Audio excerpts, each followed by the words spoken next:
লগত কওক ভাৰত মাতা কি, ভাৰত মাতা কি। নৰেন্দ্ৰ মোদী, দিলীপ শইকীয়া, ৰাজীৱ বাঙ্গাল একদম জিকিবই। আৰু আজিৰ সভাত আমাৰ মাজত উপস্থিত ভাৰতীয় জনতা পাৰ্টিৰ সভাপতি দিলীপ শইকীয়া ডাঙৰীয়া, মন্ত্ৰী অশোক সিংঘাল ডাঙৰীয়া, জিলা সভাপতি গোসাই বসুমতাৰী ডাঙৰীয়া, হৰেণ দেউৰী ডাঙৰীয়া, অৰূপ দে ডাঙৰীয়া, বিভূতি বৰগীয়াৰী ডাঙৰীয়া, কবিতা বসুমতাৰী ডাঙৰীয়া, বিৰাজমোহন বসুমতাৰী ডাঙৰীয়া, অশোক সিংঘি ডাঙৰীয়া, দুৰ্গা হাজদা ডাঙৰীয়া, অমৃত বেগ ডাঙৰীয়া, জাগিৰ সোৰেং ডাঙৰীয়া, মনোৰঞ্জন ব্ৰহ্ম ডাঙৰীয়া, চুনকা হাজদা ডাঙৰীয়া, শ্যামল চৰকাৰ ডাঙৰীয়া আৰু আজিৰ সভাত উপস্থিত বনৰগাঁৱৰ আই মাতৃসকল, যুৱক যুৱতী, বন্ধু বান্ধৱীসকল আৰু মোৰ শ্ৰদ্ধাৰ ৰাইজ। আজি ৰাতিপুৱা যেতিয়া আমি গুৱাহাটীৰ পৰা ওলাইছিলো বহুত বৰষুণ আছিল। মই ভাবিছিলো ইমান বৰষুণ মিটিং হ'ব কি নাই, তথাপিতো আহিলো আৰু ৰাস্তাত মই সুধি আছিলো যে মানুহ আহিবনে নাই। বোলে নহয়, বৰষুণ হলেও বনৰগাঁৱত মানুহ আহিবই। মই বিশ্বাস কৰা নাছিলো। মই বোলে এবাৰ নিজে চাওঁ। ইয়াত আহিতো দেখিলো আপোনালোক ভিজি ভিজিও ইয়াত বহি আছে। তাৰ মানে বিজেপিক জিকাবই, হয় নে নহয়? পুৰা হয় নে নহয়? ৰাজীৱ জিকিব কনফাৰ্ম। ময়ো ভাবো এইবাৰ ইলেকশ্যনত বনৰগাঁৱত আমি বিজেপি জিকিমেই, একদম 100% কনফাৰ্ম আমি জিকিমেই। শ্ৰদ্ধাৰ ৰাইজ, আমাৰ যেতিয়া বিটিআৰৰ ইলেকশ্যন আহিলে তেতিয়া আমাৰ মাজত আলোচনা হল যে আমি কেইটা সিটত ইলেকশ্যন উঠিম। প্ৰথমতে আমি ভাবিলো যে ইয়াততো বিপিএফ আছে, ইউপিপিএল আছে, গতিকে আমি 9-10টা ইলেকশ্যন খেলিলে হৈ যাব। যেতিয়া মই আমাৰ কাৰ্যকৰ্তাসকলক কলো যে আমি কম সিটত ইলেকশ্যন খেলিম, তেতিয়া মোক তেওঁলোকে কলে যে দাদা আপুনি এবাৰ নিজে বিটিআৰখন ঘূৰি চাওক, আপুনি বুজি পাব যে আমি কেইটা সিটত ইলেকশ্যন উঠিব লাগে। মই বিটিআৰত যোৱা 10 দিন মিটিং কৰি আছো। প্ৰথমতে মুদৈবাৰী গলো, মুদৈবাৰীৰ পিছত হৰিচিঙা, খালিংদুৱাৰ, তাৰ পিছত দৰঙাজুলি, নাগৰিজুলি, শুক্লাই চেৰফাং, মথনগুৰি, মুছলপুৰ, তাৰ পিছত মই গলো সুবাইজাৰ, তাৰ পিছত মানস চেৰফাং, থুৰিবাৰী, ফকিৰাগ্ৰাম, দতমা, আকৌ মই ওদালগুৰিত গলো, ননৈ চেৰফাং, খৈৰাবাৰী, ভেৰগাঁও, তামুলপুৰত গলো বাগানপাৰা, গোৰেশ্বৰ, আকৌ বাক্সা জিলাত গলো আমাৰ ককলাবাৰী, হালবাৰী, তাৰ পিছত আমি গলো আমাৰ দিহিৰা, তাৰ পিছত চিৰাঙত আমি চিৰাংদুৱাৰ, আমি কোকৰাঝাৰত আজি আকৌ আহিলো, বনৰগাঁও, অলপ পিছত যাম গোমা। মই যিমান সিটৰ নাম কলো সকলো মিটিঙতে হাজাৰ হাজাৰ মানুহ। বিজেপিক বিটিআৰত ইমান আদৰণি লৈছে যে এতিয়াও হাগ্ৰামা মহিলাৰীয়েও কয় যে আমাৰ বিজেপিৰ লগত কণ্টেষ্ট, প্ৰমোদ বড়োৱেও কয় বিজেপিৰ লগত কণ্টেষ্ট। মইতো কওঁ যে বিজেপি সুপাৰফাষ্ট ট্ৰেইন হৈ আছে, বিজেপি এতিয়া 1 নম্বৰত আছে। মই ঠিক কৈছো নে নাই? বিজেপি 1 নম্বৰত আছে নে নাই? হাজাৰ হাজাৰ মানুহ। আমি এটা সমষ্টিত এটা মিটিং পাতিছো, বাকী পাৰ্টিবিলাকে 5টা 6টা সমষ্টি লগ লাগি এটা মিটিং পাতিছে। আমাৰ এটা মিটিঙত বৰষুণ হ'ব পাৰে, ৰ'দ হ'ব পাৰে, মানুহ আছেই। আৰু ময়ো দেখিলো যে সকলোৱে বৰষুণত ভিজি আছে, গতিকে ময়ো অলপ বৰষুণত ভিজি বৰষুণৰ আনন্দ লওঁ। কাৰণ এইকেইদিন সকলো মানুহে কৈ আছিলে যে খৰাং বতৰ হ'ব পাৰে, মোৰো ভয় লাগি আছিলে। এতিয়া যেতিয়া মই বৰষুণ দেখিলো, খেতি পথাৰত মানুহে কঠীয়া ৰুব পাৰিছে, মোৰো মনটো ভাল লাগিলে। আৰু সেইকাৰণে মই এইটো বৰষুণ বুলি ভাবা নাই, মই এইটো ভগৱানৰ পুষ্পবৃষ্টি বুলি ভাবিছো, যে আমাক সকলোকে আশীৰ্বাদ কৰিছে। শ্ৰদ্ধা ৰাইজ, আমি এই ইলেকশ্যন UPPLৰ এগেইনষ্টতো খেলা নাই, আমি BPFৰ এগেইনষ্টতো খেলা নাই। কোনো পাৰ্টি আমাৰ শত্ৰু নহয়। আমি মাত্ৰ বিচাৰিছো যে এইবাৰ BTRত BTCত এনেকুৱা এখন চৰকাৰ হওক, যিখন চৰকাৰৰ সন্মুখত আমাৰ সমস্যাবিলাক সমাধান হ'ব পাৰে। আমাৰ BTRত 26টা জনগোষ্ঠীৰ লোক বাস কৰে। BTR হোৱা কিমান দিন হ'ল? 22 বছৰ। 2003ত মোৰ মনত আছে, মই অসমত মন্ত্ৰী আছিলো, আৰু ইয়াতে আমি হাগ্ৰামা মহিলাৰীক শপত দিয়াইছিলো। তেতিয়া যি ল'ৰা বাচ্চা আছিলে, 22 বছৰ পিছত সেই ল'ৰা এতিয়া বিয়া কৰাৰ সময় হ'ল। কিন্তু আমাৰ BTRৰ সমস্যা এতিয়াও সমাধান নহ'ল। কাৰোবাক লগ পাম, কয় দাদা অৰুণোদয় পোৱা নাই। কাৰোবাক লগ পাওঁ, বোলে প্ৰধানমন্ত্ৰীৰ ঘৰ পোৱা নাই। কাৰোবাক লগ পাওঁ, বোলে চাকৰি পোৱা নাই। কাৰোবাক লগ পাওঁ, বোলে মাটিৰ কাগজ হোৱা নাই। আৰু আমাৰ আজি যদি আমি চাব যাওঁ, সেই কেতিয়াবাই আদিবাসী আমাৰ সংঘৰ্ষ হৈছিলে, তাত কেম্পত থকা মানুহবিলাকে এতিয়াও টকা পোৱা নাই। আমাৰ সমস্যা বহুত। এতিয়া এই সমস্যাবিলাক আমি সমাধান কৰিব লাগিব। মই একেদিন BTRত য'তেই গৈছো, এটা এটা সমষ্টিত ৰাইজে 3খন দলং বিচাৰিছে, 4খন দলং বিচাৰিছে। যাতায়াতৰ সমস্যা, ৰাস্তাৰ সমস্যা, স্কুলৰ সমস্যা।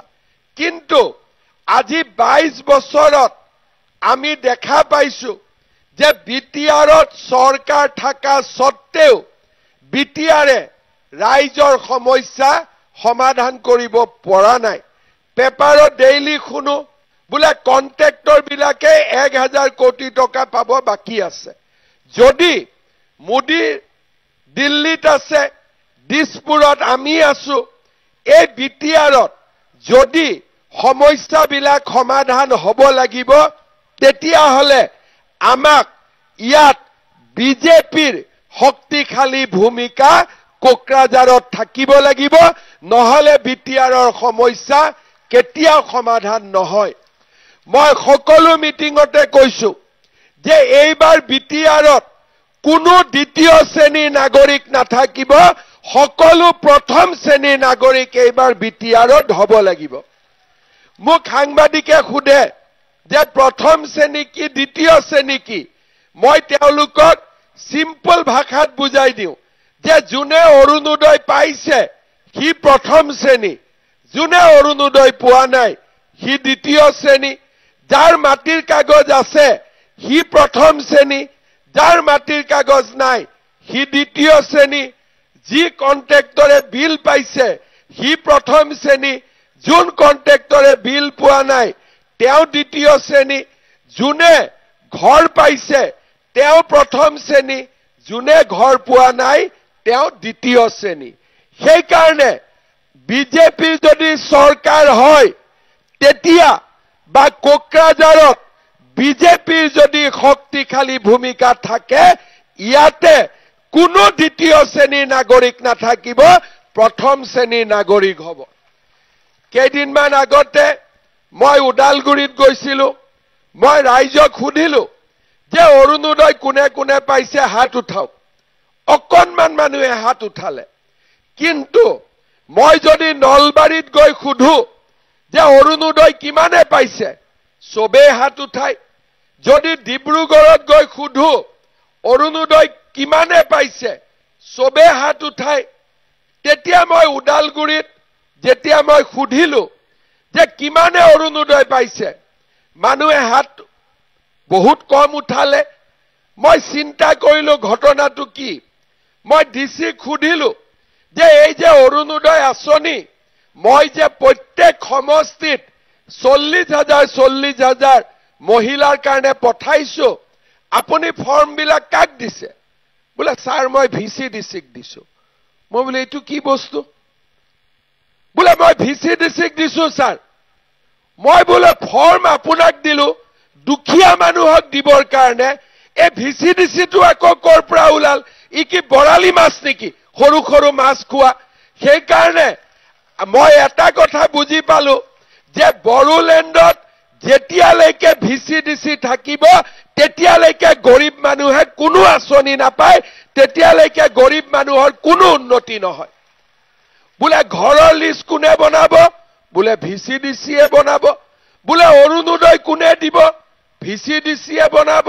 আরে টকা দিছো মই, টকা দিছে মোদীয়ে, এই মাজত ভিসি ডিসি কৰ পৰা ওলালে?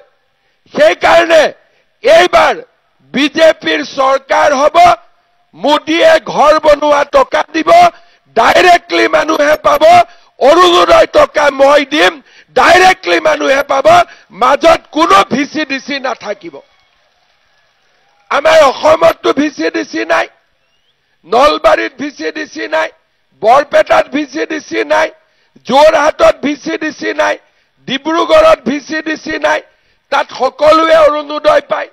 অৰুণোদয় এতিয়া আমি মাহত 1250 টকা দি আছো। জানুৱাৰী মাহৰ পৰা অৰুণোদয়ৰ মানুহে গেছ কিনিলে আৰু 250 টকা পাব। তাৰ মানে অৰুণোদয় 1500 টকা হ'ব।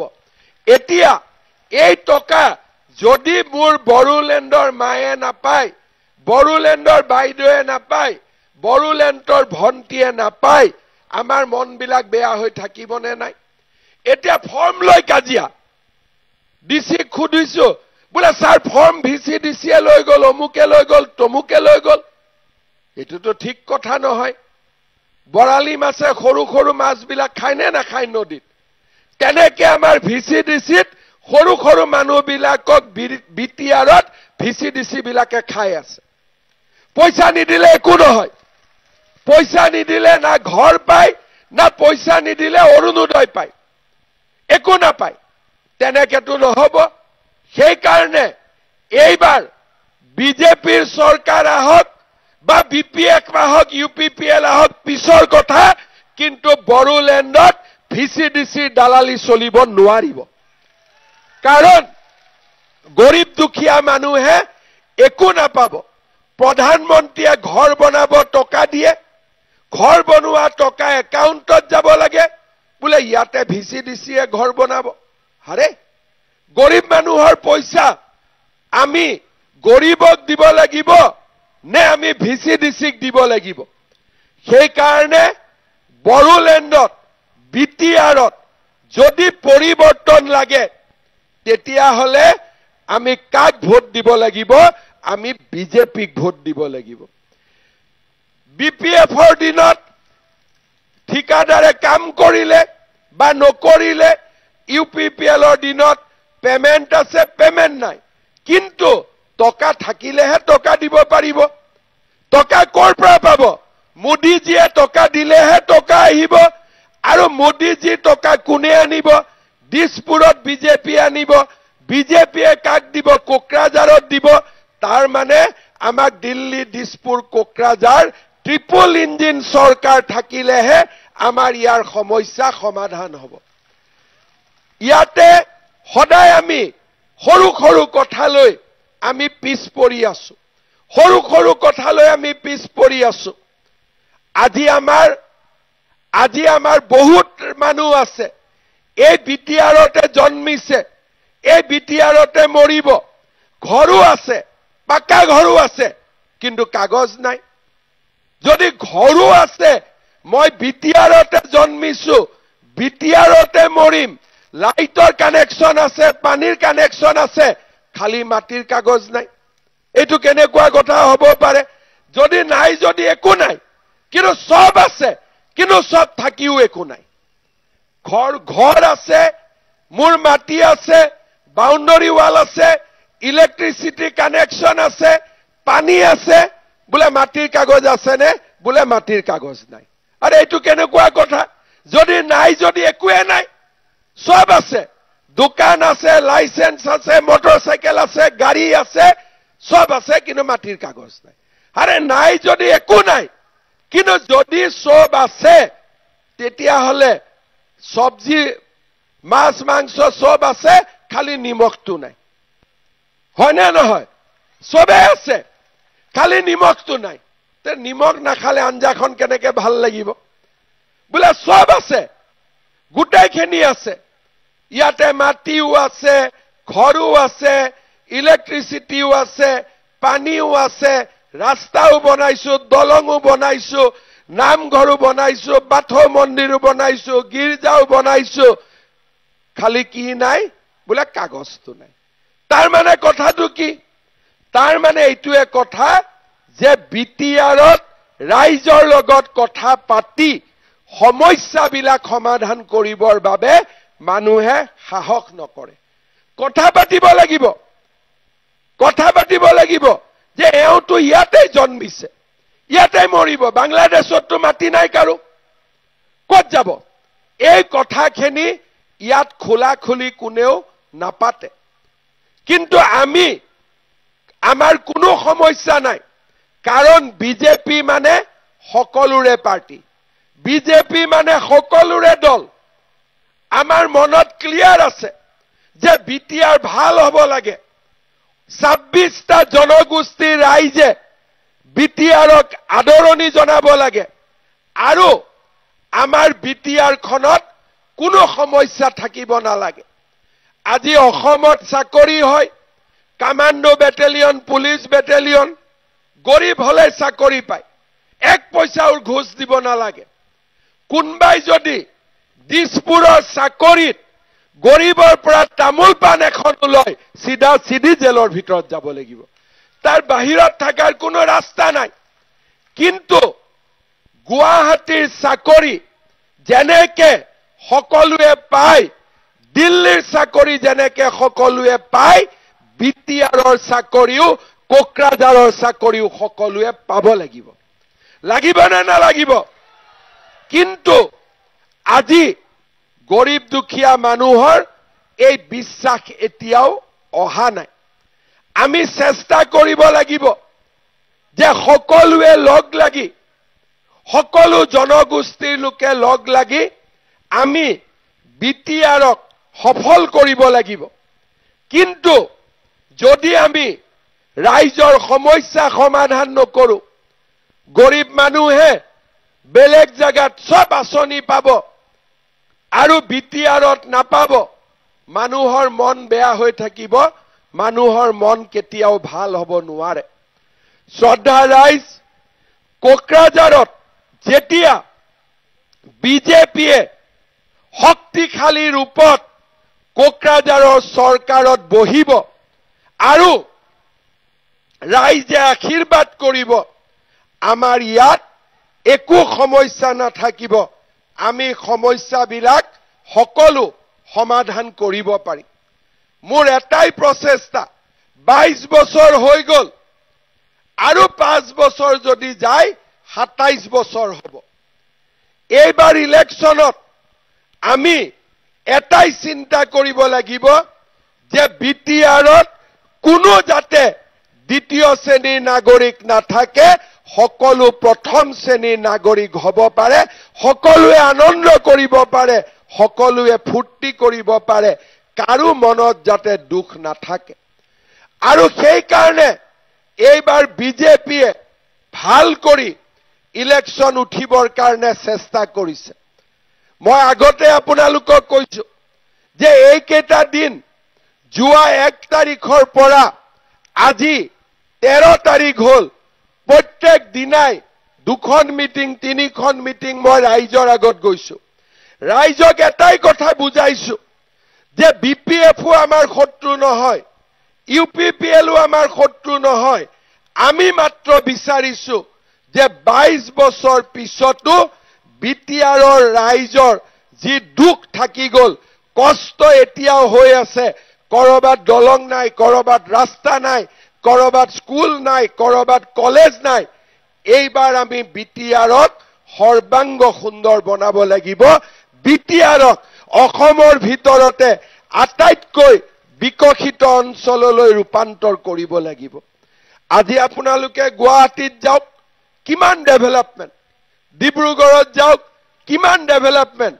আজি নলবাৰীত যাওক কালি মই দিনত নলবাৰীত গৈ আছো নলবাৰী টাউনত 4খনকৈ ফ্লাইঅভাৰ হৈছে আজি গুৱাহাটীলৈকে যাওক প্ৰতিটো দিনতেই নতুন নতুন কিবা হৈ আছে গৰীব দুখীয়া মানুহক চাওক অৰুণোদয় পাইছে মহিলা আত্মসহায়ক গোটে লাখপতি বাইদেউৰ টকা পাইছে ৰেশন কাৰ্ডত বিনামূলীয়া চাউল পাইছে চিকিৎসাৰ বাবে আয়ুষ্মান ভাৰতৰ কাৰ্ড পাইছে আজি 1 নৱেম্বৰৰ পৰা দুখীয়া মানুহে ৰেশন কাৰ্ডত চাউলৰ লগত দালি পাব নিমখ পাব চেনি পাব তাৰো ব্যৱস্থা আজি আমি কৰিছো কিন্তু এই আঁচনিবিলাক বিটিআৰৰ ৰাইজেও পাব লাগিব বিটিআৰৰ ৰাইজেও কোকৰাঝাৰৰ ৰাইজেও বনৰগাঁৱৰ ৰাইজেও এই আঁচনিবিলাক পাব লাগিব কেতিয়া এই আঁচনিবিলাক পাব যেতিয়া আমাৰ মানুহ দিছপুৰ কোকৰাঝাৰ ডাইৰেক্ট কানেকশন হ'ব মাজত কোনো ভিচিডিসি নাথাকিব তেতিয়াই আমাৰ সমস্যা সমাধান হ'ব কৰ পৰা আহে এইবিলাক মই বুজিয়ে নাপাওঁ ইলেকশন হৈ যাব কাজিয়া আৰম্ভ হৈ যায় দাদা মোৰ নামটো ভিচিডিসি দিয়ক মোৰ নামটো ভিচিডিসি দিয়ক আৰে কিয় দিব লাগে তাৰ মানে গৰীব দুখীয়া মানুহে যাতে চৰকাৰৰ একো স্কিম নাপায় সদায় মাজৰ মানুহ চলি থাকে আজি আমি অসমত মাজৰ মানুহ নোহোৱা কৰি দিছো চাকৰি নামত দালালি নাই আঁচনিৰ নামত মাজৰ মানুহ নাই আজি আমি অসমত সব নোহোৱা কৰি দিছো ডাইৰেক্টলি চৰকাৰী চাকৰি আগতে এটা মেজিষ্ট্ৰেটৰ চাকৰি 1 কোটি টকা দিব লাগিছিল এতিয়া তামোল পান এটা খাব কোনে হিম্মত নকৰে দুখীয়া দুখীয়া মানুহ এসিএস হৈছে দুখীয়া দুখীয়া মানুহ ডিএসপি হৈছে আগতে কংগ্ৰেছৰ দিনত 1 কোটি টকা দিব লাগিছিল আজি সবজি বেপাৰী লৰা ছোৱালীয়ে ঘৰত যদি 3টা বাচ্চা আছে 3টাই চাকৰি পাইছে খালি মেৰিটত পঢ়িছে পুলিচত দৌৰিছে চাকৰি পাইছে কমান্ডো বেটেলিয়ন দৌৰিছে চাকৰি পাইছে কিয় অসমত আমি মাজৰ মানুহ নোহোৱা কৰিছো যে কোনো কামত মাজৰ মানুহ থাকিব নোৱাৰে আৰু লগে লগে আমাৰ ৰাজ্যখনৰ উন্নতি হৈছে মই বিচাৰো যে বিটিআৰৰ ৰাইজেও একে সুবিধা পাব লাগে মই আপোনালোকক খুদিম অৰুণোদয় কোনে কোনে পাইছে হাত দাঙকচোন আৰু যোনে যোনে পোৱা নাই হাত দাঙক যোনে যোনে নাই পোৱা এতিয়া পোৱাটো বেছি না নোপোৱাটো বেছি নোপোৱাটো বেছি কিন্তু যদি মই বেলেগ জায়গাত গৈ খুদু যে কেইজনে পোৱা নাই নোপোৱাটো কম পোৱাটো বেছি ইয়াতে নোপোৱাটো বেছি আৰু পোৱাটো কম কাৰণ বেলেগ জায়গাত ভিচিডিসি নাই ইয়াত মাজত ভিচিডিসি সোমাই আছে বেলেগ কথা একো নাই মই ঠিক কথা কৈছো নে নাই আৰু মই ডাইৰেক্ট কথা কওঁ মই সিধা সিধি কথা কওঁ আৰু সেই কাৰণে আজি আমাৰ অসমত উন্নতি হৈছে শ্ৰদ্ধাৰ ৰাইজ আপোনালোকে মনত পেলাব যে বিজেপি চৰকাৰে আজিলৈকে বিটিআৰৰ যি হৈছে বিজেপি চৰকাৰৰ দিনত হৈছে বিটিচিৰ চুক্তিও বিজেপিয়ে কৰিছিলে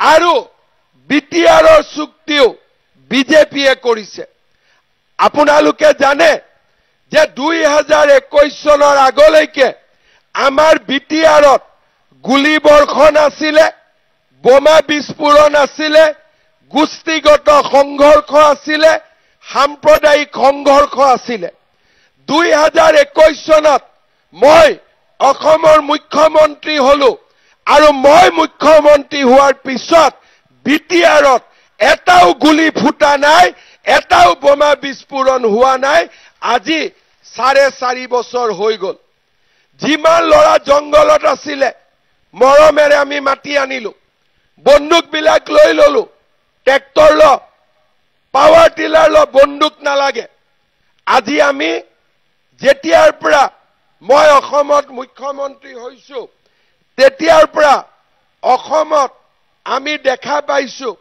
যে সম্পূৰ্ণ শান্তি আহিছে আগতে কোকৰাঝাৰ বনৰগাঁৱত আগতে ইলেকশন হৈছিলে কাক ভোট দিব লাগে মটৰচাইকেলত লৰা আহিব বন্দুক থাকিব বলে অমুকক ভোট দিব লাগিব কিন্তু আজি যোন পাৰ্টিয়ে নহক ৰাইজক বন্দুক দেখুৱাই ভোট খোজা নাই নমস্কাৰ কৰি ভোট খুজি আছে যে মোক ভোট দিয়ক নমস্কাৰ কৰি আছে কিয় বিজেপিয়ে শান্তি আনিলে বিজেপিয়ে ৰাইজক গণতান্ত্ৰিক অধিকাৰ ঘূৰাই দিলে যিসকল কোকৰাঝাৰত 50 ইয়াৰ প্লাস এই বনৰগাঁৱৰ মিটিঙত আহিছে তেওঁলোকে কব যে কোকৰাঝাৰত আগত ইলেকশন কেনেকে হৈছিল কোনো মিটিং নাই কোনো পলিটিক্যাল পাৰ্টি নাই মটৰচাইকেলত আহিব বন্দুকত কব অমুকক ভোট দিবি আৰু ভোট দিব যোৱাৰ আগতে ভোট শেষ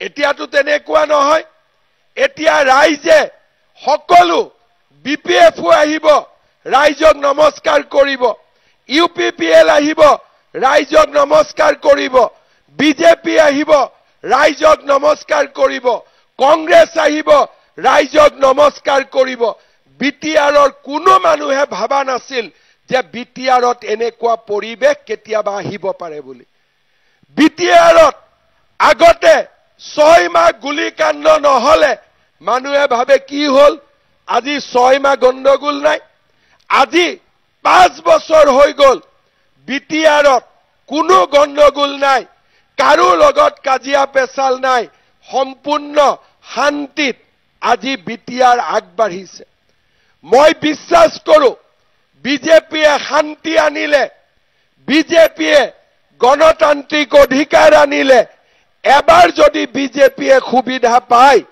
তেতিয়াহলে বিজেপিয়ে ৰাইজৰ সকলো দুখ একে বছৰতে নোহোৱা কৰি আমাৰ সমাজখনক আগুৱাই লৈ যাব পাৰিব শ্ৰদ্ধা ৰাইজ ৰাজীৱ বাঙাল মোক আপোনালোকৰ কেইবাটাও কামৰ বাবে অনুৰোধ কৰিছে আমাৰ ৰাজীৱ বাঙাল ডাঙৰীয়াই মোক কৈছে যে আমাৰ চিকাৰগাঁৱত এটা স্কিল ডেভেলপমেন্ট সেন্টাৰ হ'ব লাগে নেকি তাৰ পিছত তেওঁ মোক কৈছে যে নতুন ভিডিঅ অফিস এটা পাটগাঁৱত হ'ব লাগে নেকি ৰাজীৱ বাঙালে মোক কৈ আছে তাৰ পিছত কৈছে যে পুটিমাৰী গাঁৱত এখন নাৰ্সিং স্কুল হ'ব লাগে হয় নেকি তাৰ পিছত তেওঁ মোক কৈছে যে আউলা নালা নদীত ইৰিগেশ্যন কেনেল নোহোৱা কাৰণে 3000 বিঘা মাটিত ভাল কৰি খেতি কৰিব পৰা নাই গতিকে তাতে সুইচ গেট আৰু ইৰিগেশ্যন কেনেল বনাব লাগে যাতে গেইল পাইপলাইন ষ্টেচন বেলটাৰী কাষত থকা আমাৰ বংশীগাঁও ভিচিডিচিত ধুনীয়া খেতিবাৰী হ'ব পাৰে ঠিকে কৈছে নে নাই তাৰ পিছত তেওঁ কৈছে যে ডালুবাৰী আৰু বাংলাবাৰী টি গাৰ্ডেনত এটা মিনি ষ্টেডিয়াম হ'ব লাগে নে নালাগে তাৰ পিছত কৈছে যে বীৰ চিলাৰায়ৰ নামত এটা আমাৰ বাখাৰা চন্দ্ৰপাৰাত এটা ষ্টেচু হ'ব লাগে আৰু এটা অডিটৰিয়াম হ'ব লাগে জাষ্টিন লাকৰাৰ নামত এটা আমাৰ কমিউনিটি হল নিৰ্মাণ কৰিব লাগে আৰু বনৰগাঁৱত বেংক আনিব লাগে যাতে বেংকিং সাৰ্ভিস মানুহে পাব পাৰে ঠিকে কৈছে নে নাই কোৱা তাৰ পিছত কৈছে যে সালগুৰিৰ পৰা ভাওৰাগুৰিলৈ সৰভাঙ্গা নদীৰ ওপৰত এখন দলং হ'ব লাগে লাগে নে নালাগে তাৰ পিছত কৈছে হেকাইপাৰাৰ পৰা মাছুৱা ঘাটলৈকে এখন ফুটব্ৰিজ হ'ব লাগে লাগে তাৰ পিছত কৈছে ৰাম মন্দিৰ টু হৰিকৃষ্ণ মন্দিৰ গৌৰাঙ্গ নদীৰ ওপৰত এখন ফুটব্ৰিজ হ'ব লাগে লাগে নে নালাগে লাগে তাৰ মানে যিখিনি ৰাজীৱ বাঙাল ডাঙৰীয়াই মোক দিছে এইখিনি যদি কৰি দিও আপোনালোকে ভাল পাব শান্তি পাব হয় নে নহয় পাক্কা কৈছে তাৰ মানে ৰাজীৱ বাঙালে আপোনালোকৰ কাৰণে কিমান চিন্তা কৰে হয় নে নহয় এই গোটেই কথাখিনি মই ইয়াত আহাৰ লগে লগে মোক কৈছে যে বনৰগাঁৱত মানুহ বৰষুণত ভিজি আছে এইখিনি আপুনি ঘোষণা কৰি যাব লাগিব তাৰ মানে আপোনালোকক কিমান মৰম কৰে এই কামবোৰ বেলেগ পাৰ্টিয়ে কৰিব পাৰিব নে বিজেপিয়ে কৰিব পাৰিব কোনে কৰিব পাৰিব অকল বিজেপিয়ে কৰিব পাৰিব শ্ৰদ্ধা ৰাইজ আমাৰ ইয়াত আদিবাসী গাঁৱৰ পৰা বহুত ৰাইজ আহিছে কেইদিনমান আগতে আদিবাসী শান্তি চুক্তিৰ বাবে ভাৰত চৰকাৰে 500 কোটি টকাৰ অনুমোদন দিছে ৰাজ্য চৰকাৰেও 500 কোটি টকা দিব আৰু গোষ্ঠীগত সংঘৰ্ষত যিসকল ৰিলিফ কেম্পত আছিল তেওঁলোককো আমি পাবলগীয়া পইচা ইলেকশনৰ এছেম্বলি ইলেকশনৰ আগতে দিবৰ বাবে আমি চেষ্টা কৰিম অলৰেডি কাম আগুৱাই গৈছে শ্ৰদ্ধা ৰাইজ আপোনালোকক এটাই কথা খুদিম এইবাৰ ইলেকশনত বনৰগাঁৱত বিজেপি ইলেকশন খেলিব লাগে নে নালাগে সকলোৱে ক'ব লাগে নে নালাগে কেণ্ডিডেট ৰাজীৱ বাঙাল হ'ব লাগে কি নালাগে ৰাজীৱ বাঙাল কেণ্ডিডেট হ'ব লাগে নে নালাগে ৰাজীৱ বাঙাল জিকিব নে নাই ৰাজীৱ বাঙালক ভোট দিব নে নাই কোকৰাঝাৰত বিজেপিৰ চৰকাৰ গঠনত শক্তিশালী ভূমিকা হ'ব লাগে নে নালাগে লাগে পাক্কা লাগে তেতিয়ালে মোৰ লগত একেলগে ক'ব ভাৰত মাতা কি নৰেন্দ্ৰ মোদী অমিত শাহ দিলীপ শইকীয়া ৰাজীৱ বাঙাল